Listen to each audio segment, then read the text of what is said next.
함께 나누실 하나님 말씀 디모데후서 4장 1절에서 5절까지입니다. 디모데후서 4장 1절에서 5절 저와 여러분이 한 절씩 교대로 읽으시겠습니다. 하나님 앞과 살아있는 자와 죽은 자를 심판하실 그리스도 예수 앞에서 그가 나타나실 것과 그의 나라를 두고 엄히 명하노니 너는 말씀을 전파하라. 때를 얻든지 못 얻든지 항상 힘쓰라. 범사의 오래 참음과 가르침으로 경책하며 경계하며 권하라. 때가 이르리니 사람이 바른 교훈을 받지 아니하며 귀가 가려워서 자기의 사욕을 따를 스승을 많이 두고 또 그 귀를 진리에서 돌이켜 허탄한 이야기를 따르리라. 함께 읽습니다. 그러나 너는 모든 일에 신중하여 고난을 받으며 전도자의 일을 하며 내 직무를 다하라. 아멘. 오늘 우리에게 주시는 송구영신 예배 주시는 하나님의 말씀입니다. 정말 힘들었던 2021년 정말 열심히 달려오신 우리 성도님들 정말 격려하고 박수 드립니다. 우리 한번 박수 치면서 고생하셨습니다. 수고하셨습니다. 인사하겠습니다. 채창에도 막 남겨주세요. 네. 원래 송구영신 예배 땐 저희가 기도 제목 카드를 다 적으셔서 예배 후에 한 가정씩 나오셔서 안수기도 해드리고 그렇게 제가 밤을 지샜던 그런 아름다운 추억이 있었는데 작년에도 코로나 때문에 좀 하지 못했고 올해도 좀 할 수가 없어서 좀 안타깝습니다. 그렇지만 더 열심히 기도하겠습니다. 꼭 기도 제목 적어서 제출해 주십시오. 작년 올해 송구영신 예배를 좀 준비하면서 작년 송구영신 예배 때가 생각났습니다. 그때는요 새해가 되면 이제 백신도 막 맞고 그러면 70% 전 국민의 70%만 맞으면 이제 코로나에서 우리가 해방되고 일상이 회복되겠다. 2021년도에는 그런 일이 일어나겠다 이렇게 기대하면서 예배를 좀 드렸었습니다. 1년이 딱 지났는데 그리고 지금 통계상 성인 1차 접종 이상 받으신 분이 한국에 94%가 넘는다고 해요. 어마어마하게 많이 맞으신 거예요. 세계에서 제일 많이 맞았다고 합니다. 그렇게 백신도 잘 맞았는데 그리고 부스터샷이라고 하는 3차 접종까지 많은 분들이 하셨는데 여전히 우리는요 바이러스와의 전쟁이 한창이죠. 세계적으로 보면 위드 코로나가 얼마 전까지 위드 코로나 막 이랬었는데 이제 그 말 쏙 들어갔습니다. 코로나 시즌 2가 되었어요.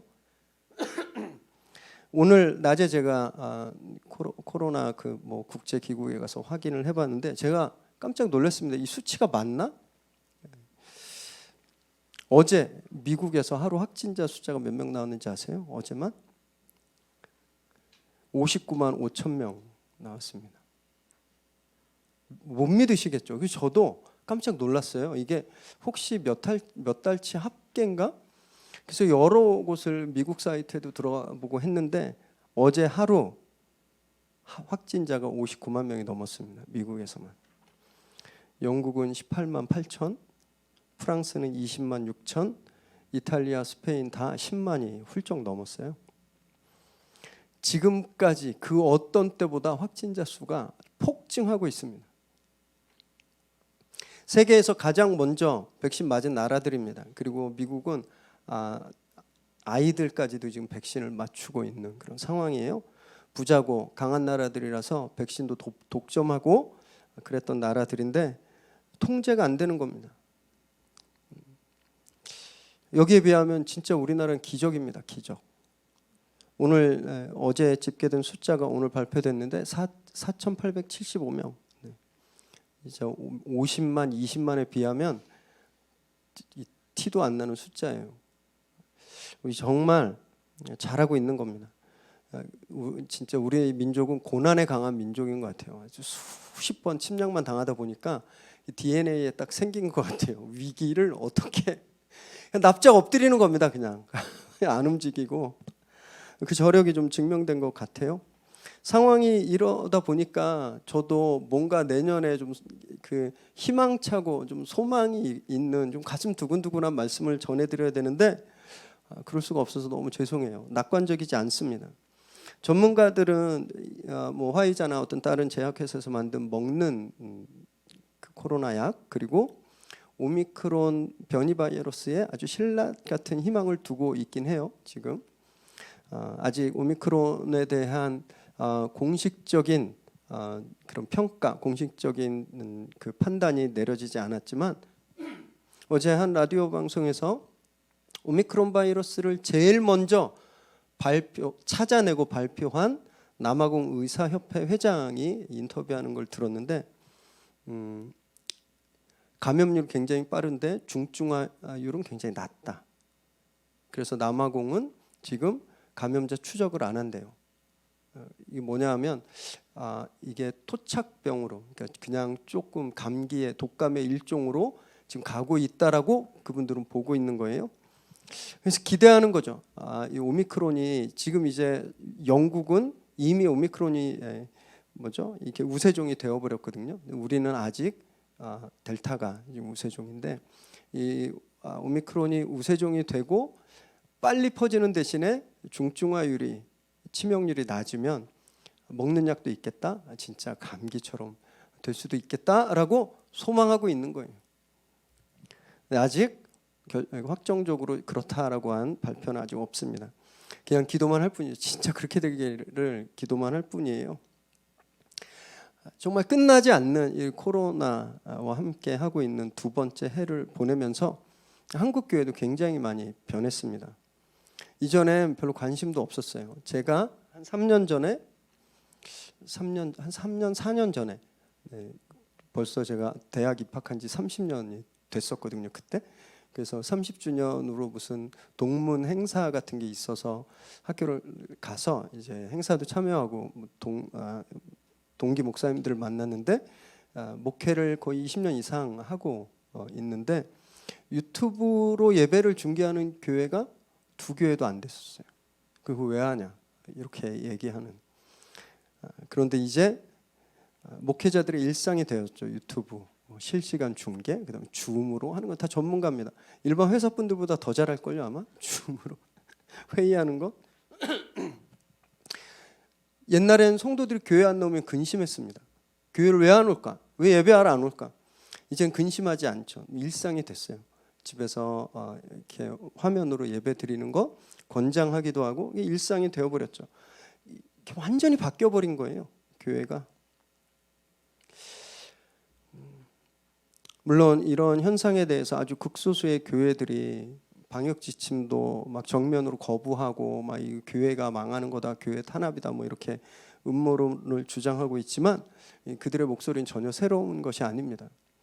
헨리 포드가 자동차를 발명했을 때요, 사람 죽이는 사탄의 도구다라고 반대했던 사람들이 있었습니다. 그리고 아브라함 링컨이 노예 해방을 외쳤을 때 아브라함 링컨을 적그리스도다라고 매도했던 사람들도 있었어요. 그래서 저는 지금 교회 내에서 음모론을 주장하고 거칠게 이렇게 표현하고 있는 이런 분들은 그냥 시간이 지나면 옛날에 그랬던 사람들이 그랬던 것처럼 그냥 아마 사람들의 관심 밖으로 사라지게 될 거다, 저는 이렇게 생각합니다. 지금 아무도 자동차가 사탄의 도구라고 생각하지 않으시잖아요. 아브라함 링컨을 적그리스도라고 생각하지 않습니다. 그렇게 될 거예요. 우리가 올해를 준비하면서 어떻게 이 코로나 시국을 헤쳐나갈 것인가, 그것을 좀 고민했죠. 그리고 그 질문 앞에서 2021년 그것은 착하게 사는 거다라고 저희가 고백했습니다. 억울해도 더 참고, 팍팍한 세상 좀 더 너그럽게 베풀고, 누구를 만나든지 친절하게 대하고 온화하고 오래 참자. 그러면 예수님의 이름이 높아져 가고 하나님께 영광을 돌릴 수 있다라는 저희가 믿었죠. 그래서 저희가 정말 1년간 우리 성도님들 열심히 실천해 오셨어요. 그러면 조금 이 사회가 좀 좋아져야 되는데 나타나는 통계는 우리의 힘을 또 막 쭉 빠지게 만듭니다. 올해 주요 6개 교단 교인 수가 무려 40만 명이나 감소했습니다. 올해 한 해만. 2017년에 최대폭으로 감소했는데 그때가 27만이었어요. 그 이후에 역대 최대치로 올해 한 해만 빠졌습니다. 사회가 그렇게 되어가고 있는 거예요. 교회를 나간 신앙을 버린 성도들의 숫자가 점점점 늘고 있고, 그것이 느는 만큼 교회에 대한 사회적인 신뢰도가 아주 바닥을 치고 있습니다. 제가 자료를 좀 가지고 왔는데요. 굉장히 재미있지만 안타까운 표입니다. 이거 한번 띄워줘 보세요. 올해 4월에 장신대가 장로의 신학대학교에서 GNCOM 리서치에 의뢰해서 그 통계군을 뽑았어요. 목회자 300, 개신교인 500, 비개신교인 500. 그러니까 목회자 300, 교회 다니는 분 500, 교회 안 다니는 분 500, 그리고 기자 102명 해서 1,402명. 굉장히 많은 숫자입니다. 단일 단체에서 이렇게 조사하는 것 치고는. 그래서 이 코로나 상황에 교회가 어떤지 여러 질문을 했는데요. 지금 보이는 것은 그 코로나 시국에 신뢰할 만한 단체가 어딘가에 대한 질문이에요. 중앙정부, 질병관리청, 의료기관, 지방자치, 뭐 언론, 국회 거의 다 비슷비슷한데, 저 끝에서 두 번째 참 이게 어떻게 되지? 이건가 보다 이거. 네, 여기 있다겠다. 네, 여기 있어요. 네, 요 개신교 요거를 보세요. 요 위에 파란색으로 68.7이 목회자들의 대답이에요. 이게 뭐냐면 목회자들은 거의 70%가 교회는 굉장히 신뢰할 만하다라고 생각했다라는 거예요. 이 맨 아래 3.6% 누구냐면 교회 안 다니는 분들. 교회 안 다니는 분들은 코로나 시국에 한국 교회를 3.6%만 신뢰하고 있다라는 겁니다. 96.4%가 교회를 신뢰하지 않는다라는 거예요. 그런데 정작 교회에서 사역하고 있는 목회자들은 어떻게 생각한다고요? 교회는 굉장히 신뢰받을 만한 곳이다라고 70% 정도가 생각한다라는 거죠. 이유는 많이 될 수 있어요. 뭐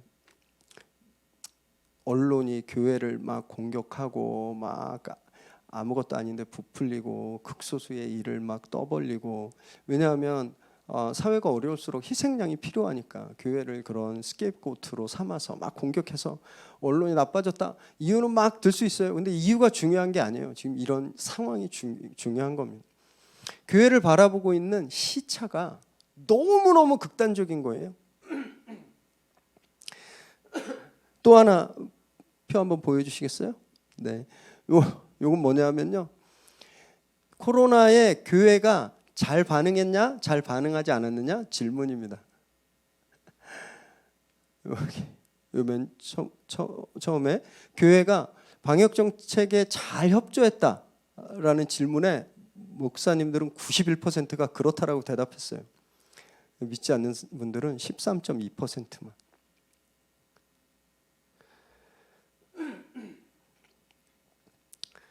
비신자들, 교회 안 다니는 분들이 97% 가까이 교회에 대해서 완전히 신뢰하지 않고 있다는 겁니다.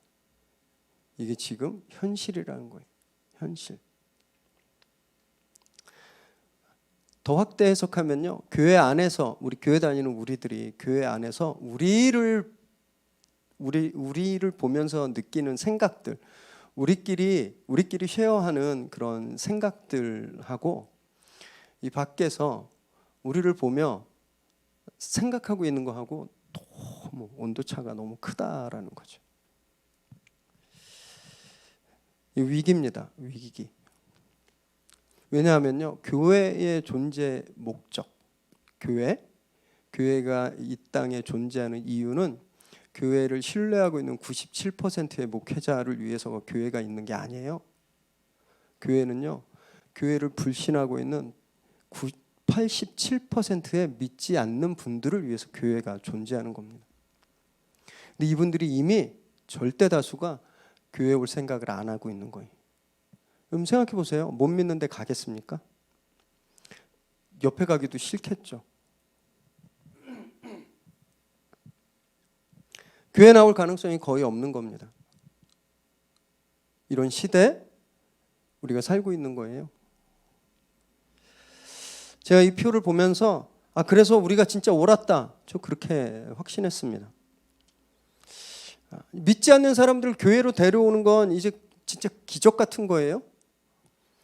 대신 우린 갈 수 있잖아요. 그리고 매일 가시잖아요. 회사에, 또 마트에, 뭐 펍에 가시잖아요. 믿지 않는 분들이 계신 곳에 가시잖아요. 거기서 우리가 진짜 예수 믿는 사람처럼 살면 된다.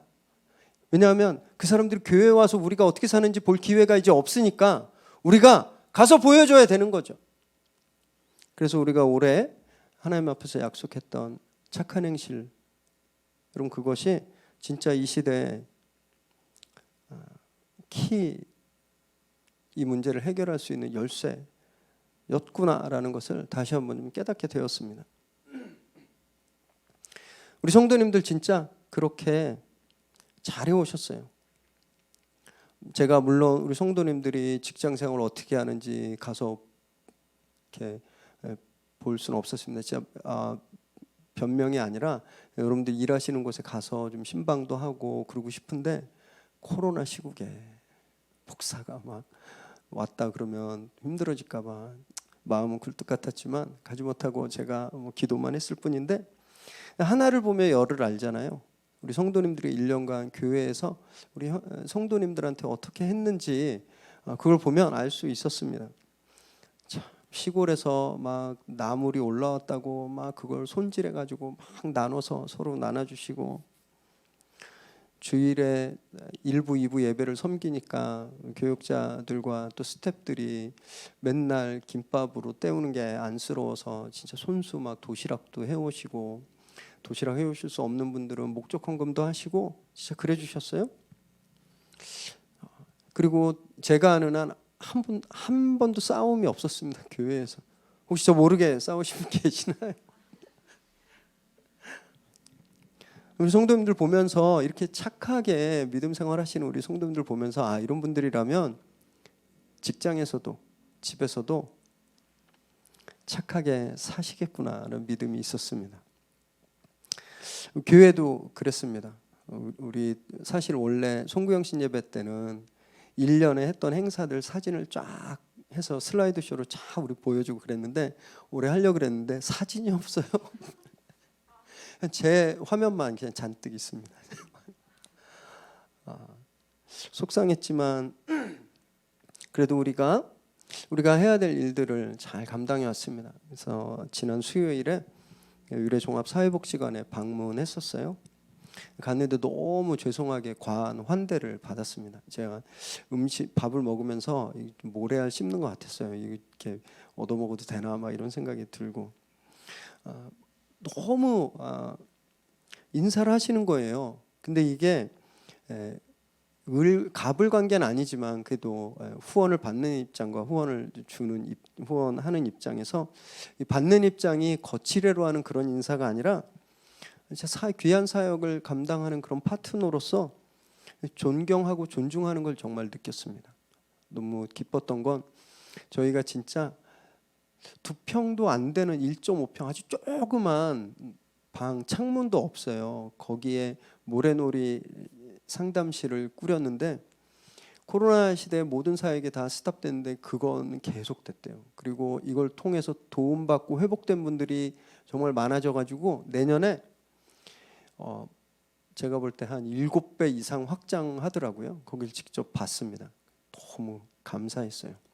그래서 이제 큰 문이 있는 그렇게 큰 강의실을 반을 뚝 잘라가지고 여기 종합 상담실로 만드신다고 하시는데 너무 기뻤고, 우리 아이들 성탄 박스 나눠줬던 했던 그곳이 처음에 거기 꾸몄을 때 갔는데 제가 들어가고 막 충격받았어요. 페인트 냄새가 너무 독해가지고 그래서 냄새도 빼드리고 그랬었는데 진짜 잘 해놨더라고요. 감동받았습니다. 이제 아무것도 안 하고 있는 것 같았지만 우리 코로나 때 냉동 창고에 들어가 있는 것처럼 진짜 아무것도 안 하고 있는 것 같았지만 우리가 그래도 최대한 우리가 할 수 있는 한 지역을 좀 섬겼구나. 그래서 이분들이 참 우리를 자랑스러워 하시는구나 그걸 느꼈을 때 너무너무 기뻤습니다. 교회가 굉장히 자랑스러워졌어요. 저는 우리 성도님들도 그러셨을 거라고 믿습니다. 그래서 이 시간 우리 한 분을 좀 모셔서 그 마음을 좀 나눠 보겠는데요. 주성희 집사님 나오실 때 격려의 박수로 우리 맞이하겠습니다.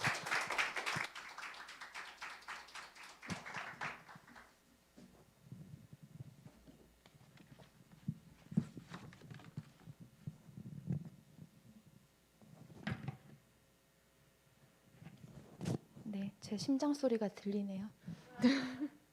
네, 안녕하세요, 주성희입니다. 네, 네, 감사합니다. 네, 제가 섰던 어떤 자리보다 주님 앞에 두려운 마음으로 섰습니다. 네, 미래 새로운 교회에 온 지 만 3년이 되었고 네 번째 송구영신 예배를 이곳에서 여러분들과 함께 드리게 되었습니다. 미래 새로운 교회에 처음 올 때는 대체로 안정적이던 제 삶이 여러모로 흔들리는 시기였습니다. 진심을 다해 섬겼던 직장에서 기관의 정치적 입장에 상처받고 설 곳이 없어지고 있었고, 인생의 좌표였던 엄마의 투병 생활과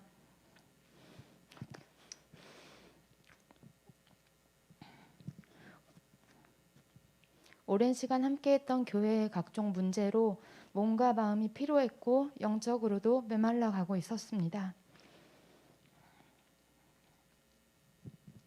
미래 새로운 교회를 다니기 시작할 때 친한 친구가 교회를 여러 군데 알아보고 신중하게 골라야지 왜 멀리까지 다니냐고 질문을 한 적이 있었습니다. 그때 제가 왜 미래 새로운 교회에 왔나 생각해 봤습니다. 교회라는 예배 장소에서 점잖게 웃고 섬기는 것은 어려운 일이 아닙니다. 그런데 제가 미래 새로운 교회를 만난 것은 직장이라는 제 삶의 터전이었습니다. 조선가정 아이들의 후원자로 만났고 어르신과 아이들을 섬기는 봉사자로 만났는데 여느 단체와는 다르게 교회 이름이 아닌 이웃 섬김과 사랑이라는 본질만 전할 뿐 교회 홍보를 요구할 수도 있는 상황에서 참 부담을 주지 않는 교회였습니다. 그래서 기관 담당자 입장에서는 감사했고 신앙인으로는 예수님의 사랑의 실체를 보는 것 같아 제 마음에 감동이 있었던 것 같습니다.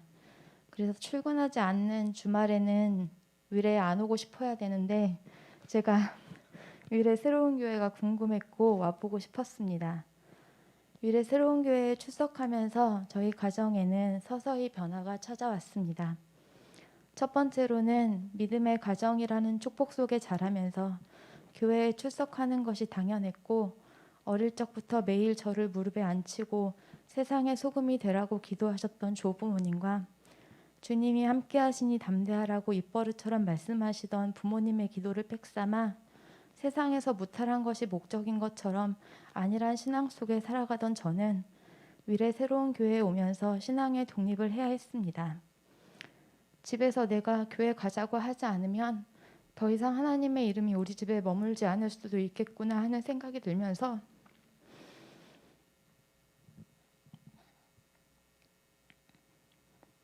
주님을 구하는 가정이 되게 해달라고 아이들에게 믿음이라는 유산을 남기게 해달라고 기도하게 되었습니다.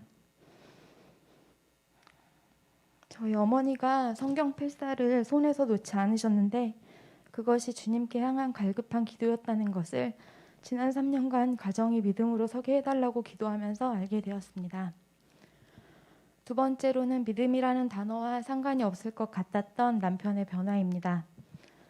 대부분 아시다시피 저희 남편은 참 온유한 사람입니다.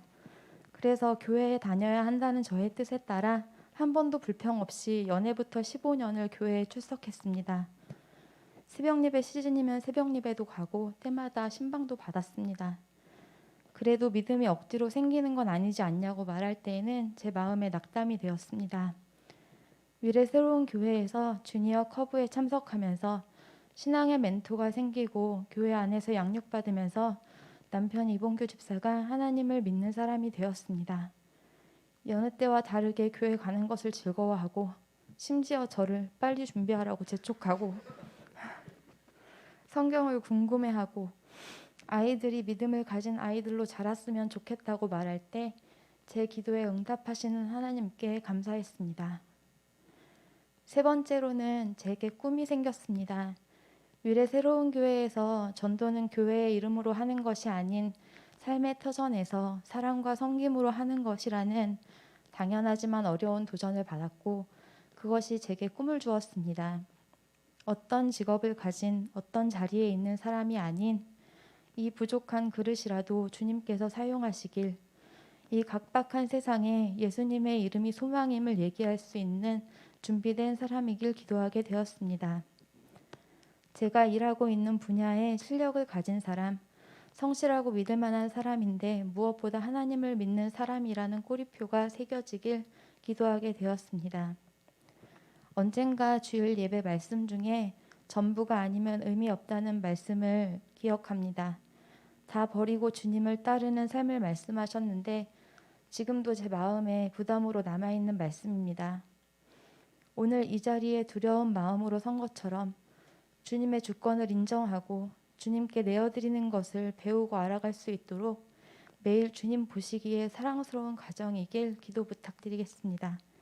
2021년 함께하신 주님께 감사하고 2022년 위례 새로운 교회와 성도님들을 통해 주님 영광 받으시기를 기도하겠습니다.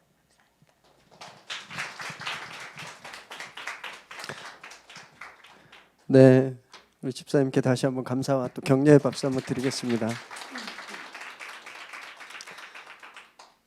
우리 집사님 교회 그때 저희 교회 오실 무렵에 저에게 굉장히 도전적으로 하셨던 질문이 떠오릅니다. 왜 저한테 등록하라고 안 하세요? 이렇게 물으셨어요. 물론 마음은 굴뚝 같았습니다. 네, 하지만 교회 등록은 오로지 스스로 결단해야 하는 거죠. 그래서 저희는 아무에게도 그 어떤 분에게도 등록하시라고 권하지 않습니다. 네. 다만 등록하고 싶은 교회가 그렇게 되도록 함께도 좀 노력하면 좋겠습니다. 저희 2022년 교회 표어가 옆에 있습니다. 네, 옆에. 우리 함께 읽어보실까요? 시작. 친절하게 복음을 전하자. 한 번 더 시작. 친절하게 복음을 전하자. 네. 올해 우리가 착하게 살아야 했잖아요. 그런 이유는 우리가 칭찬받기 위해서가 절대 아닙니다. 사람들한테 칭찬받고 내 인기를 위해서가 아니에요. 하나님의 이름을 높이기 위해서였죠. 그래야 그들이 복음의 귀를 기울일 수 있기 때문에, 복음에 관심을 가지고 복음을 궁금해하기 때문에 그렇습니다. 그래야 그들에게 복음을 전하고 주님께 인도할 수 있잖아요. 그래서 올해 저희가 그렇게 친절한 착한 행실로 밑밥을 뿌리셨다면 새해에는, 내년은 우리가 진짜 낚아올리는 그런 해가 되기를 바랍니다. 아니요, 이렇게 어려운데 코로나가 다시 시즌2가 되고 막 사람 만날 수도 없는 이런 어려운 때 전도가 가능할까라는 의문이 드실 수 있겠죠. 그런데요, 원래 전도가 그럴 때 하는 거더라고요.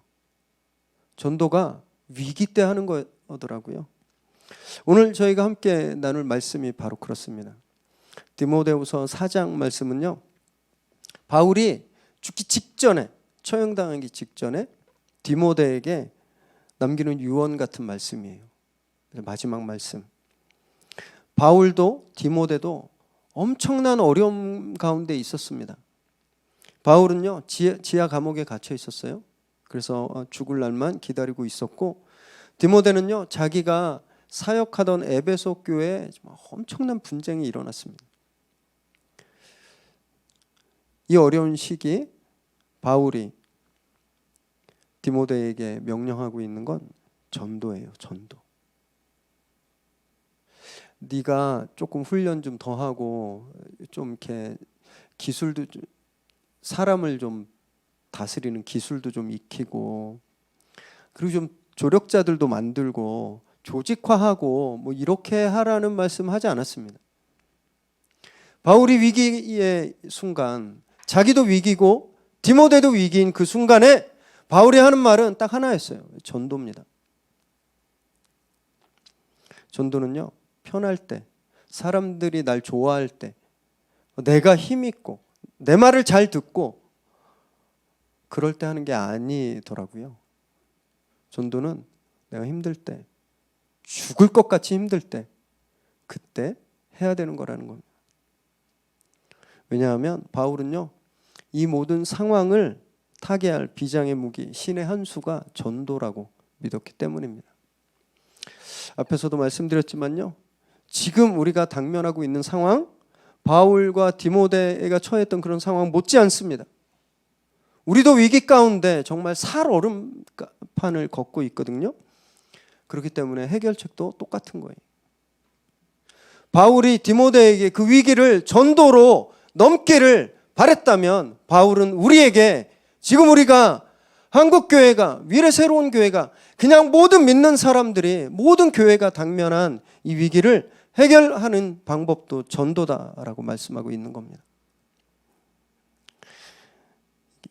오해하시면 안 돼요. 우리 교회 교인들 좀 더 늘리고 사람 좀 많이 모으고 이런 전 근대적인 전도 패러다임을 완전히 버리십시오. 교회는요, 전도는요, 연예인 불러다 사람 데리고 오고 먹을 거 주고 자동차 경품으로 주고 막 그래서 자릿수 채우는 것이 전도 아닙니다. 전도는요, 교회가 위기를 돌파해내는 방법이에요. 본질입니다. 위기 가운데서 본질을 회복해서 그 본질로 이기는 것, 그 전도라는 거예요. 여러분 이걸 기억하시기 바랍니다. 1절 말씀 함께 읽으실까요? 시작. 하나님 앞과 살아있는 자와 죽은 자를 심판하실 그리스도 예수 앞에서 그가 나타나실 것과 그의 나라를 두고 엄히 명하노니. 바울이 지금 디모데에게 이렇게 좀 하면 어떻겠니 권유하고 있지 않습니다. 엄하게 명령해요. 자기 이름을 걸고 하는 게 아닙니다. 하나님과 예수 그리스도 그리고 오실 그 나라 전부를 걸고 명하고 있는 거예요. 이거 안 지키면, 이 명령 안 들으면 끝이라는 겁니다.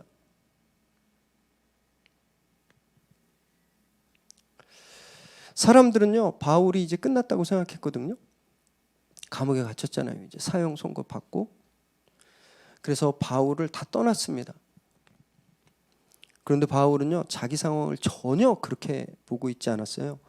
같은 상황에 쓰여진 서신이라고 알려진 빌립보서 이런 말씀이 있는데, 빌립보서 1장 12절 우리 함께 읽습니다. 시작.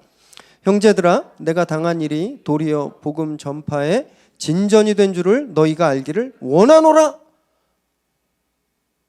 갇혀서 죽을 사형만 지금 기다리고 있는 캄캄한 물이 질퍽한 그 지하 감옥에 지금 갇혀 있는 바울이, 내가 지금 이렇게 갇혀 있는 것이 도리어 복음을 전하는 것을 돕는 그 전도에 큰 도움이 되었다라는 것을 난 너희들이 알길 바란다, 이렇게 말하고 있는 겁니다. 도리어라는 말이 헬라어로 에르코마이라는 말이거든요. 나쁜 일인 줄 알았는데 알고 보니 좋은 일이야, 이런 뜻이 있습니다. 내가 이렇게 갇힌 것 끝장난 줄 알았는데 알고 보니까 이것이 복음을 전하는 게 더할 나위 없이 좋은 일이 되었다라고 말하는 겁니다. 하나님이 일하시는 의외의 방법, 항상 사람들의 생각을 뒤집어 버리시는 그 거룩한 반전, 상황의 역전을 에르코마이라는 말로 이야기하고 있는 거예요.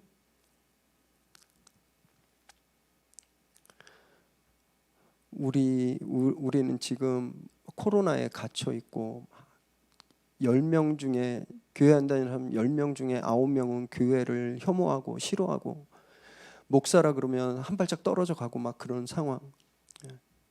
이런 상황이 우리에게 정말 지옥 같고 우리를 아무것도 못하게 하고 그냥 우리를 움츠러들게 하고 주저앉게 만드는 상황인 줄 알았는데, 에르코마이. 오히려 이 상황이 예수 그리스도를 전하는 그런 상황이 되었다라고 우리도 바울처럼 고백해야 되는 겁니다.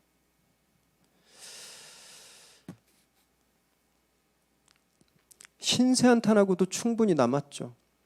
바울은 총 2번 감옥에 갇힙니다. 로마에. 저희가 이제 1월 한 달 이렇게 전도 설교를 끝내고 2월부터 다시 사도행전 후반부를 나누게 될 텐데 그 사도행전은 나오지 않아요. 근데 그 이후의 상황이 바울이 가서 첫 번째로 옥에 갇히는데 가택연금 수준입니다. 일정 정도 자유가 보장된.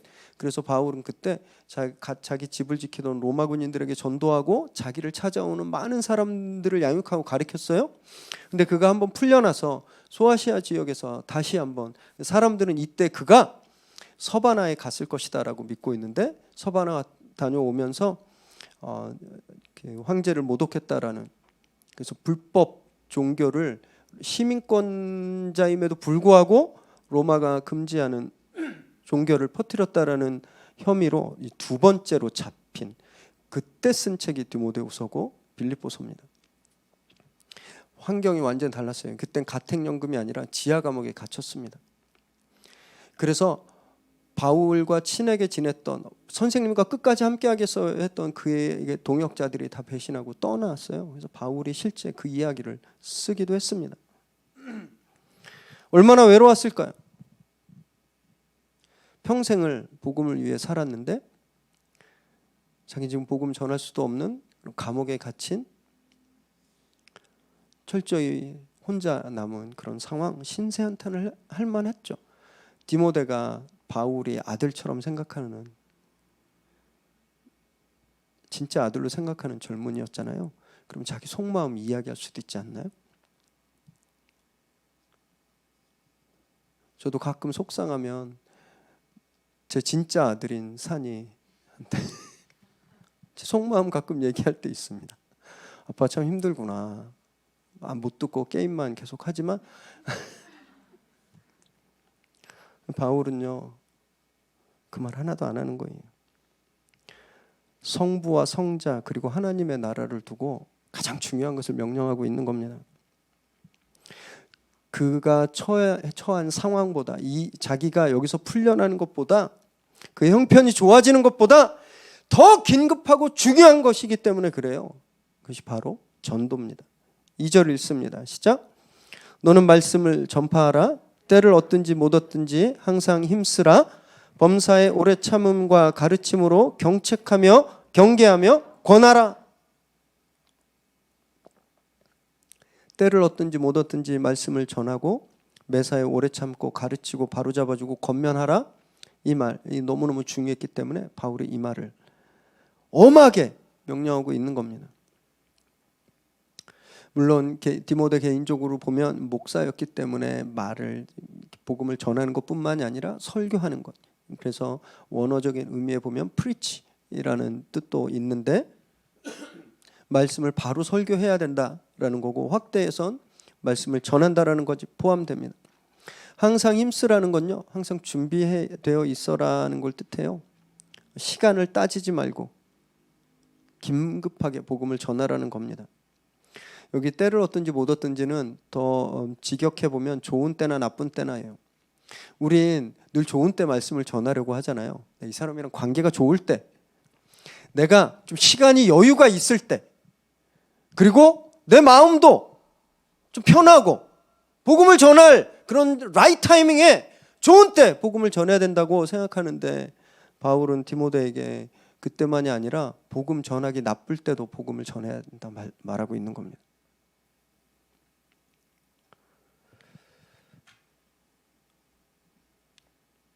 그리고 경책하고 경계하고 권면하는 것은 에베소 교회에 지금 극심하게 혼란을 일으키고 있는 거짓 가르침에 대하는 태도를 말하는데, 우리는 이 말씀을 복음을 전하는 태도에도 같이 사용할 수 있는 거죠. 사역에 대한, 복음 전하는 것에 대한 태도와 내용들, 이것을 저희가 1월 5주간 이 지침들을 하나하나 자세히 좀 살펴볼 겁니다. 바울이 여기서 말하고 있는 것들은 태도에 관한 거예요. 내용도 좋아야 하지만 그릇도 좋아야 돼요. 그죠? 크리스마스 선물 하면서 쓰레기통에 담아서 주신 분 계세요? 음식물 쓰레기통에 담아서 선물하면 끝납니다. 관계 끊어져요. 네. 모욕감을 느끼는 거죠. 아무도 선물로 생각하지 않습니다. 우리가 선물할 때는 어디에다 주죠? 최고로 이쁜 케이스에, 거기에 또 이렇게 막 꾸미고, 그죠? 정중한 태도로, 섬세한 마음으로 그렇게 복음을 전하라, 전도해라 이렇게 말씀하신 거예요. 왜냐하면 그래야 존중받으니까, 그래야 상대방이 내가 참 존경받고 있구나 이렇게 느끼니까. 예수 안 믿으면 지옥 가? 이러면 모욕감을 느낍니다. 모욕감을 느껴요. 반발심을 나죠. 그래서 우리도 이 부분에 대해서 좀 살펴볼 거예요. 그래서 친절하게 복음을 전하자 합니다. 친절하게. 친절하다는 의미에 대해서 새롭게 해석하게 될 텐데 진짜 삶에 적용하시기 바랍니다. 올해 우리가 착하게 생활해 왔잖아요. 새해에는요, 진짜 착한 사람으로 복음을 드러내면 너무너무 좋겠습니다. 그래서 친절한 복음 전도자 되시기를 주님의 이름으로 축원합니다. 3절과 4절 읽습니다. 시작. 때가 이르리니 사람이 바른 교훈을 받지 아니하며 귀가 가려워서 자기의 사욕을 따를 스승을 많이 두고 또 그 귀를 진리에서 돌이켜 허탄한 이야기를 따르리라. 왜 디모데에게 전해라, 가르쳐라, 오래 참고 인내하며 바로잡아주고 권면하고 격려하고 왜 이렇게 말을 했는가? 그 이유가 여기 나오는 겁니다. 그런 때가 온다라는 거예요. 이때는 광의적으로 해석하면 마지막 때, 말세를 뜻합니다. 그땐 사람들이 듣고 싶은 말이 있는데 이걸 못 들으니까 귀가 간질간질한 거예요. 그래서 이거 긁어주는 그 소리에 끌려가는 거죠. 그래서 그 소리에 막 듣는다라는 거예요. 그 자기들의 욕심을 채워주는 그런 허탄한 이야기들을, 헛된 이야기를 들려주는 스승들을 막 찾아간다라고 되어 있습니다. 그때에는 이런 때가 온다라고 미래 시제로 말했지만 사실 바울이 의도하고 있는 것은 지금 이런 일이 이루어지고 있다라는 겁니다. 에베소 교회에 실제 이런 일이 일어나고 있었거든요. 거짓 교사들이 판치고 사람들은 자기 간지러운 귀를 살살살 긁어주는 사람들에게 몰려가서 패를 지어서 서로 분쟁하고 나뉘어서 싸우고 있었습니다. 지금 우리가 사는 이 시대 똑같아요. 말씀 보면서 아주 진짜 와, 어떻게 기가 막히게 이런 말씀을 하셨을까? 사람들이 귀가 간지러워서 자기 귀를 긁어주는 소리에 끌려간다는 이 표현이 어떻게 이렇게 할 수 있었을까? 너무 지금 감탄했는데요. 유튜브 한번 가보세요. 이게 상식 있는 사람이 하는 말인가 싶은 그런 채널에 수만 명이 구독하고 있습니다. 조회수가 막 몇만 건이 돼요. 기독교 채널도 마찬가지입니다. 심각한 신비주의, 극단적이고 자의적인 성경 해석. 진짜 성경 이 단어가 이런 뜻이 아닌데 그냥 자기 마음대로 해석해서 막 그게 진짜라고 막 말하고 있는 아주 이런 위험한 채널들도요, 구독자 수가 막 몇만이에요. 자괴감을 느꼈습니다. 위례새로운교회 가셔서 조회수를 한번 보십시오. 구독자 수 한번 보세요. 예수님이 거절당하신 느낌이 이런 걸까 생각드는. 할 말이 없어지는 겁니다. 바울이 말하고 있는 똑같은 일이 지금 일어나고 있잖아요. 자기가 듣고 싶은 소리만 듣는 거예요. 근데 간질간질한 부분을 긁어주는데 막 몰려가는 겁니다. 바울은 이런 걸 허탄한 이야기를 따른다라고 말했습니다. 아무짝에도 쓸모없는 소음과 같은. 그래서 바울이 복음을 전하라고 말하는 거예요. 이렇게 사람들이 허탄한 데 관심 쏟고 막 끌려갈 때 복음으로 그 사람들을 거기서 구해내라라고 말하고 있는 겁니다. 그래서 바울이 디모데에게 한 전도 명령은 바로 우리에게 하신 말씀이에요. 우리에게. 사람들이 교회에 호감이 있을 때 전도하면 효과가 크겠죠? 실제 그런 일이 80년대에 일어났고 그때 지금 있는 대형 교회들 대부분이 그때 탄생했습니다. 그때는 사람들이 교회에 호감을 가지고 있었고요. 교회에 막 몰려들었어요. 어떤 말도 있었냐면 건물만 세워? 그럼 게임은 끝나. 이런 말이 있었습니다.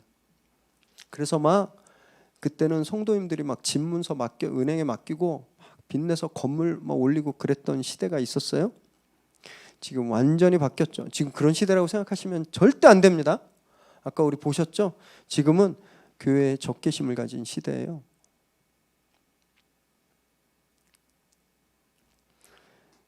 바울은 이런 시대에 강력한 무기가 복음이다, 말씀이다 이렇게 말하고 있는 겁니다. 그래서 말씀을 전하라고 명령하는 거예요. 왜냐하면 말씀에 능력이 있기 때문에 그렇습니다. 히브리서 4장 12절 함께 읽습니다. 시작. 하나님의 말씀은 살아있고 활력이 있어 좌우의 날선 어떤 검보다도 예리하며 혼과 영과 및 관절과 골수를 찔러 쪼개기까지 하며 또 마음의 생각과 뜻을 판단하나니 하나님의 말씀이 살아있기 때문에 에너지가 넘쳐서 사람의 혼과 마음과 생각들을 막 다 쪼개버리는 거예요. 말씀에 그런 능력이 있기 때문에 말씀을 전해야 한다는 겁니다. 사람들이 지금 정신이 나갔어요. 허탄한 소리에 막 귀 기울이고 그것이 자기들의 소망이라고 생각하고 있을 때 말씀이 그들 영혼에 들어가서 그 거짓된 것들을 다 잘라내고 다 썩은 것들을 도려내고 그래야 그들이 살아나니까 그 능력이 말씀에 있으니까 바울이 말씀을 전하라고 하는 겁니다. 이것이 전도인 거예요. 아셨죠? 전도는 빈자리 채우는 거 아니에요. 허탄한 소리에 빠져서 죽어가는 내 사랑하는 사람들 그 사람들 살리는 거 그 전도입니다. 우리가 그럼에도 전도하는 것을 주저하는 이유가 뭔지 아세요? 내가 준비가 안 됐다고 생각하기 때문에 그렇습니다. 내가 불편해질까 봐 그래요. 내가 아직 힘이 없다고 생각합니다. 내 문제라고 생각하는 거예요. 전도가. 나에게 달렸다고 생각하는 겁니다. 성경은 정반대로 말하고 있어요. 성경은요, 디모데 네가 나이가 어리고 네가 뭐 어쩌고 저쩌고 디모데에 관심이 없습니다. 말씀에. 왜냐하면 말씀 그 자체가 능력이 있기 때문에. 그래서 우리가 전도를 주저하는 것, 그 이유는 따지고 보면 살아있어서 역사하시고 정말 사람들의 생각을 잘라내는 말씀의 능력을 믿지 않기 때문인 거예요. 잘 생각해 보십시오. 전도를 주저할 때 나를 생각하잖아요. 여러분 이제 패러다임을 바꾸세요. 내가 아니라 내 안에 있는 말씀. 그 말씀의 능력을 믿어야 하는 겁니다. 이제 시작되는 2022년은요. 말씀의 능력을 정말 경험하는 저와 여러분 되시기 바랍니다. 우리가 그것도 함께 나누실 거예요. 5절 말씀 읽습니다. 시작. 그러나 너는 모든 일에 신중하여 고난을 받으며 전도자의 일을 하며 내 직무를 다하라. 이런 어지러운 시대 바울은 디모데에게 상황에 휩쓸리지 말고 네 본분을 지켜라 명령하는 겁니다. 항상 자기를 돌아보고 고난받는 것을 두려워하지 말고 복음 전하는 일에 힘쓰고 하나님의 종으로서 해야 할 일을 꿋꿋하게 다해라 명령하는 거죠. 오히려 그렇게 힘든 때일수록 위기일수록 정신 똑바로 차리고 흔들림 없이 해야 될 일을 해라 말씀하는 겁니다. 우리도 마찬가지예요. 이렇게 혼란한 시대, 정말 막 캄캄한 시대, 함정이 많은데 어디가 지뢰인지 모르는 시대. 여러분 옛날에 컴퓨터에 있는 지뢰 깨기 게임 해보신 적 있으세요? 이게 터지면 어떨까 막 탁 눌러서 팍 폭탄 나오면 막 신경질 나고 그러시잖아요. 지금 우리 그런 시대예요. 한 발만 잘못 내디디면 진짜 다 폭탄 터지는 그런 시대. 이런 시대에 우리가 해야 될 것은요, 우리가 뭐 하는 사람인지 우리의 직무가 무엇인지를 분명히 알아야 하는 겁니다.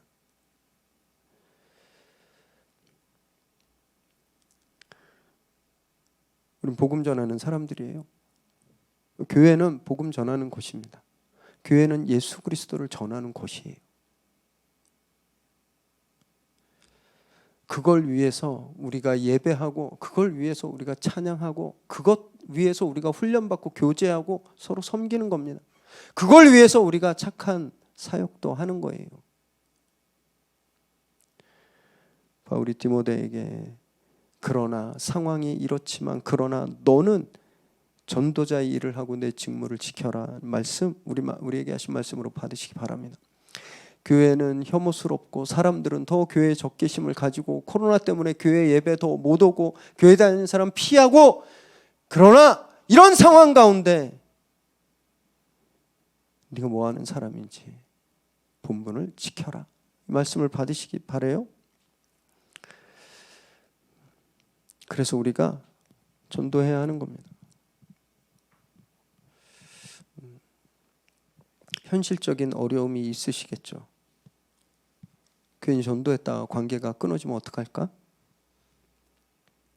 무시당하고 욕먹으면 어떡할까? 사실 전도 안 해도 무시당하고 욕먹거든요. 표현 안 했을 뿐이지. 그걸 두려워하지 마시기 바랍니다. 무엇보다 내가 아니라 내 안에 있는 말씀, 그 말씀의 능력을 믿으시기 바라요. 그러려면 말씀의 능력을 경험하셔야 됩니다. 말씀이 내 안에서 살아있는 것을 경험하셔야 말씀을 내뱉을 수 있는 거예요.